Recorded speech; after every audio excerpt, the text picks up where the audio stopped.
কি ধর্ম আমাদের জন্য আল্লাহ তাআলা দিয়েছেন, আমাদের নবী কি কোরআন আমাদের কাছে এনে দিয়ে গেছেন। আল্লাহু আকবার বলেন।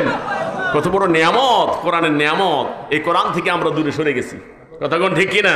এই কোরআনের কাছে আমরা যেতে চাই না। এই কোরআন আমাদের জন্য নিয়ামত নিয়ে আসছে, প্রত্যেকটা মানুষের জন্য কোরআন নিয়ামত। আওয়াজ করে বলেন ঠিক কিনা? কোরআন থেকে আমরা দূরে সরে গেছি। আমরা তো এই দেশ তো ইংরেজরা শাসন করে মানুষকে কোরআন থেকে দূরে সরাই দিয়ে গেছে। মানুষ মনে করে শুধু কোরআন তিলাওয়াত করলেই সারবে, আর কোরআনের আইন মানা লাগবে না, এরকমটা মনে করে। এই স্বাধীনতার পরে 54 বছর পর্যন্ত কোরআনের শাসন না থাকার কারণে এদেশের মানুষ এখনো বুঝে নাই যে আসলে কোরআনের শাসনের মধ্যে কি মজা আছে, মানুষের কি অধিকার আছে, এটা আজও বোঝে নাই। কথা বলেন ঠিক কিনা?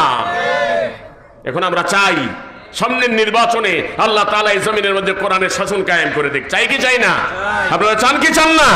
যদি কোরআনের শাসন কায়েম হয়, বৃদ্ধ তার অধিকার পাবে, যুবক তার অধিকার পাবে, পুরুষ তার অধিকার পাবে, নারী তার অধিকার পাবে, বড় তার অধিকার পাবে, ছোট তার অধিকার পাবে, কৃষক তার অধিকার পাবে, শ্রমিক তার অধিকার পাবে, রাজা প্রজা প্রতিটা মানুষ যার যার অধিকার পাবে কোরআনের মাধ্যমে। কথা বলেন ঠিক কিনা? তাহলে এই কোরআন আমাদের জীবনে কাজে লাগানো দরকার আছে না নাই? লাগাবো ইনশাআল্লাহ, লাগাবো ইনশাআল্লাহ। আল্লাহ কবুল করুক, আমিন বলেন। সময় আসতেছে, দিন আসতেছে, দিন আসতেছে। যুবকরা, তোমরা একটা চমক দেখাইছো, তোমরা একটা ফেসিস্ট থেকে এই দেশকে উদ্ধার করে একটা চমক দেখাইছ, আরেকটা চমক দেখাতে হবে। একদিক দিয়ে স্বাধীন করেছ অন্যায় অবিচার থেকে, একদল থেকে বাঁচাইছ, এবার বাঁচাতে হবে গোটা জাতিকে অন্যায় অবিচার কোরআন বহির্ভূত জীবন বিধান থেকে বাঁচিয়ে আল্লাহর কোরআনের দিকে আনতে হবে। কথা বলেন ঠিক কিনা? আল্লাহ আমাদেরকে কবুল করুক।